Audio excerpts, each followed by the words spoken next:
Bom, vamos à próxima, gente. Durante o Estado Novo, os encarregados da propaganda procuraram aperfeiçoar-se na arte da empolgação e envolvimento das multidões através das mensagens políticas. Nesse tipo de discurso, o significado das palavras importa pouco, pois, como declarou Goebbels, o Goebbels, gente, era o ministro da propaganda na Alemanha nazista, tá? Pois, como declarou Goebbels, não falamos para dizer alguma coisa, mas para obter determinado efeito. O controle sobre os meios de comunicação foi uma marca do Estado Novo, sendo fundamental a propaganda política na medida em que visava. Gente, quando esse trecho vai citar o Goebbels, né, que é esse ministro da propaganda na Alemanha, isso é importante para a gente, porque o governo Vargas, ele também foi um governo ditatorial do Estado Novo. Foi um governo ditatorial. E ele vai criar, através da propaganda, ou ele vai objetivar, através da propaganda, positivar o governo, legitimar o governo. Tá? Então, o que acontece? Durante o Estado Novo, você tem a fundação do DIP, que é o Departamento de Imprensa e Propaganda. O DIP, ele não só vai censurar os veículos de comunicação e as demais manifestações culturais que eram críticas ao governo, mas o DIP também vai ser esse aparato que vai divulgar as ações do governo, que vai positivar a imagem do presidente, enquanto o presidente paternal, assistencialista, né? O Vargas vai ficar conhecido como um bom velhinho, como aquele que deu as leis trabalhistas para os trabalhadores do país, né? Então, essa figura paternalista, paternal, que vai se criar em torno do Vargas.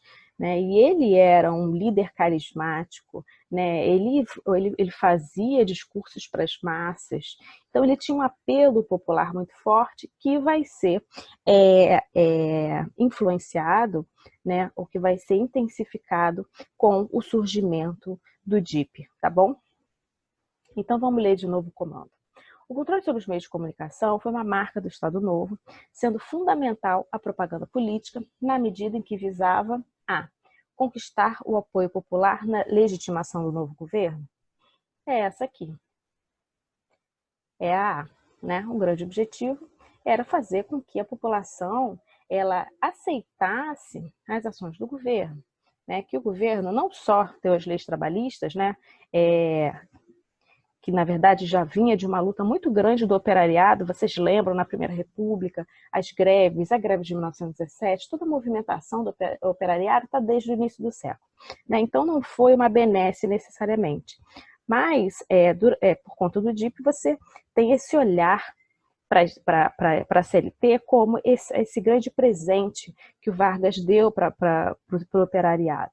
Né? Então, o que se queria era conquistar o apoio popular na legitimação do novo governo, um governo ditatorial, um governo que censurava e coibia a oposição. Beleza, gente? Bom, gente, essa outra questão do Vargas caminha no mesmo sentido, né? Se vocês olharem para as imagens, você tem o Vargas discursando lá para as crianças, né? Essas criancinhas que são o futuro da nação. Você tem o Vargas ali com a menininha, né? Todo amoroso, todo sorridente. Então, essa tentativa de estimular ou criar essa figura do líder carismático a partir de Vargas, tá bom? Então, vamos ler lá. Essa imagem foi impressa em cartilha escolar durante a vigência do Estado Novo com o intuito de destacar a sabedoria inata do líder governamental, b. atender à necessidade familiar de obediência infantil, c. promover o desenvolvimento consistente das atitudes solidárias, d. conquistar a aprovação política por meio do apelo carismático, ou estimular o interesse acadêmico por meio de exercícios intelectuais. Gente, o mesmo sentido da questão anterior é a D, né? Conquistar a aprovação política por meio do apelo carismático. Bom, gente, para falar rapidamente para vocês, o que acontece? O governo, o Estado Novo, ele vai sendo minado por uma série de questões, né? Até ter o seu fim em 1945, a partir de um grupo da oposição, formado por militares e civis, que fazem com que o Vargas renuncie ao poder. Né? Qual é o contexto dessa década de 40? É um contexto de Segunda Guerra Mundial, né? E o Brasil vai entrar ao lado dos aliados, ou seja, contra os regimes ditatoriais, contra o nazismo, contra o fascismo. E isso se torna contraditório, né, incoerente. O Estado Novo, o Vargas, ou melhor, o Brasil continuar como uma ditadura, sendo que está lutando contra as ditaduras no cenário internacional. Né? Vai haver uma série de oposição também dos grupos populares, dos grupos civis, né? Oposição dos estudantes, você vai ter uma série de passeatas em favor da democratização do país. A partir disso, em 1945, o Vargas vai dar início ao processo da sua retirada do poder. Né? Ele vai anistiar os políticos, ele vai dar liberdade de atividade partidária e ele vai convocar eleições presidenciais para 45. Mas a atitude do Vargas é muito dúbia, porque ao mesmo tempo que ele parecia sustentar a democratização do país, né, apoiando o Dutra para a presidência, o Eurico Gaspar Dutra, ele vai estimular o movimento popular, né, um movimento popular que vai ser chamado de queremismo, que vai pedir a permanência do Vargas no poder. Então, os grupos de oposição, né, temendo que o Vargas continuasse no poder, vai fazer com que ele renuncie em outubro de 45, dando fim à Era Vargas. Beleza, gente? Só rapidinho para vocês entenderem mais ou menos como é que deu o fim desse período. Bom, meus amores, agora vamos dar um salto. Né? A gente foi até Estado Novo, que vai até 45. A partir de então, o Brasil entra em um momento de experiência democrática. Né? Os presidentes que vão ser eleitos de maneira democrática. E esse período vai até 64, quando tem o golpe civil-militar que dá início à ditadura, certo? Mas antes da gente fazer as questões de ditadura, deixa eu só falar para vocês o que causou, né? Qual foi o contexto que fez nascer esse processo, esse golpe civil-militar. Né? Muito bem. O que estava acontecendo? João Goulart estava no poder, né? Ele chega no poder em 1961. E ele pega o Brasil num período de inflação, de baixo poder aquisitivo dos trabalhadores, de manifestações populares.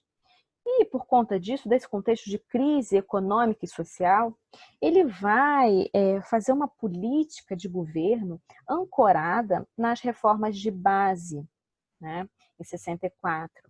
Dentre essas reformas de base está a reforma agrária. E, claro, a reforma agrária vai gerar uma insatisfação por parte dos grandes latifundiários, por exemplo. E essa medida era uma medida que se entendia muito afinada a governos de esquerda, ao socialismo, né? E lembrem-se, esse é um período de Guerra Fria.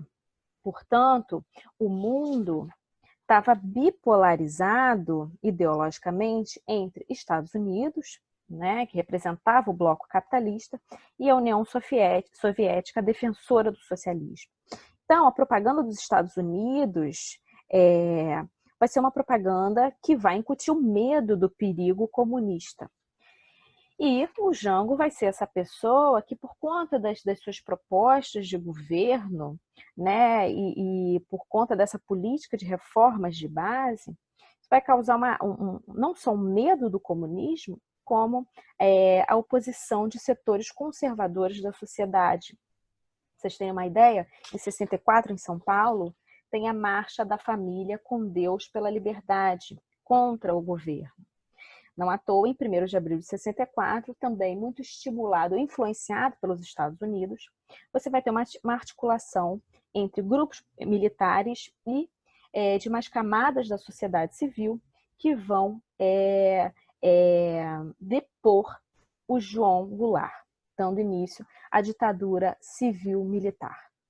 Gente, esse período, como vocês sabem, é um período marcado pela repressão, pela censura, pela morte de pessoas contrárias ao governo. Né? E a ditadura militar, civil-militar, né, porque a sociedade civil, de certa forma, ela apoiou esse movimento, a partir de 64, vão ser aprovados alguns atos institucionais que vão fundamentar a estrutura política e jurídica do país a partir de então. Né? Os mais importantes atos institucionais para a gente compreender a forma política adotada no país e o impacto desse regime sobre a população vão ser os primeiros atos institucionais, o AI 1, 2, 3, 4 e 5. Os atos institucionais, gente, nada mais são do que mecanismos legais que vão se sobrepor à Constituição. Eram decretos, né? Novas normativas que vão reger o país nesse momento. E eles vão tirar o poder político das pessoas, vão suspender a Constituição de 46. Ele, por exemplo, o AI-2 vai extinguir os partidos políticos, só deixando 2 partidos, que é o Arena e o MDB, né? Mas então, vamos à questão que fala sobre o AI-5. Artigo 10. Fica suspensa a garantia de habeas corpus nos casos de crimes políticos contra a segurança nacional, a ordem econômica e social e a economia popular. Artigo 11. Excluem-se de qualquer apreciação judicial todos os atos praticados de acordo com esse ato institucional e seus atos complementares, bem como os respectivos efeitos. Nos artigos 2 e 5 selecionados, o governo militar procurou limitar a atuação do poder judiciário, porque isso significava. Então, o AI-5, como o comando da pergunta está falando, foi uma medida que buscou limitar a atuação do poder judiciário. O que o governo militar quis com isso, com essa limitação? A. Substituir a Constituição de 67? Não. Iniciar o processo de distensão política, o processo de democratização do país, quando ele limita a atuação do Poder Judiciário? Também não. A garantia legal para o autoritarismo dos juízes, se ele está limitando a atuação do Poder Judiciário, não é uma garantia legal para nenhum tipo de ação por parte dos juízes, concorda? D. A ampliação dos poderes das mãos do Executivo? Esse é o gabarito, né, gente? Quando ele está limitando o poder do judiciário, suspendendo garantias essenciais dos indivíduos, está limitando a atuação do poder judiciário, em contrapartida, está colocando o poder nas mãos do executivo, tá bom? Dando mais poder para o executivo mandar e desmandar, sem nenhum tipo ou limitando a prática dos juízes do campo do Poder Judiciário, tá bom? A última questão, gente, é ainda uma questão de ditadura militar. Vamos ler lá. A charge remete ao contexto do movimento que ficou conhecido como Diretas Já, ocorrido entre os anos de 1983 e 1984. O elemento histórico evidenciado na imagem vamos ver a imagem. É uma imagem, né, de uma mobilização popular em prol das eleições diretas para presidente, né, que eram feitas indiretamente. E um militar aqui falando: voltem para suas casas, o povo é ilegal. Muito bem, vamos ler as alternativas. O elemento histórico evidenciado na imagem é a insistência dos grupos políticos de esquerda em realizar atos políticos ilegais e com poucas chances de serem vitoriosos? Não. A mobilização em torno da luta pela democracia frente ao regime militar cada vez mais desacreditado? É essa, gente, porque até a forma que a imagem é posta, você tem várias pessoas, né? Um movimento amplo em prol da democratização do regime, e você tem um militar aqui, né, falando: voltem para suas casas, o povo é ilegal, mostrando a força da mobilização popular, né, e o fato do regime estar desacreditado nesse contexto da década de 70, início da década de 80. Gente, a mobilização contra a ditadura sempre se deu, né? Foi a guerrilha do Araguaia, né? Foram as guerrilhas urbanas, foram as movimentações de grupos mobilizados de estudantes, né? Sempre existiu. Mas a Direta Já foi esse movimento forte em prol, como eu falei para vocês, das eleições diretas.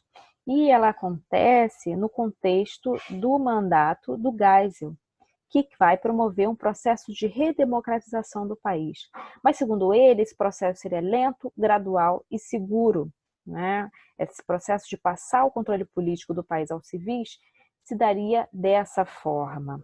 Né? E, na verdade, esse processo se arrasta. Né? As bases autoritárias e violentas do Estado, né, que são construídas desde 64, se mantêm. Então, esse processo inclui, embora incluísse a diminuição da censura, né, a lenta desmontagem do aparelho repressivo, por exemplo, o Herzog vai ser morto nesse período, que é um jornalista, que tem aquela imagem famosa do Herzog que eles tiram a foto como se ele tivesse sido enforcado, mas dá para ver claramente que ele foi assassinado. Enfim, tem todo um processo, lei da anistia em 1969, que permite a volta dos opositores do regime. Tem um processo de reabertura sendo feito, mas mediante o controle do regime militar. Ele vai continuar exercendo um controle rígido sobre esse processo. Tá bom, gente? Até aqui em 1985, você tem eleições presidenciais, ainda feitas indiretamente. O Tancredo Neves é eleito, mas ele morre por conta de questões de saúde. E o Sarney assume, e a partir daí ele vai restabelecer as eleições diretas. Tá bom, gente? É isso, meus queridos.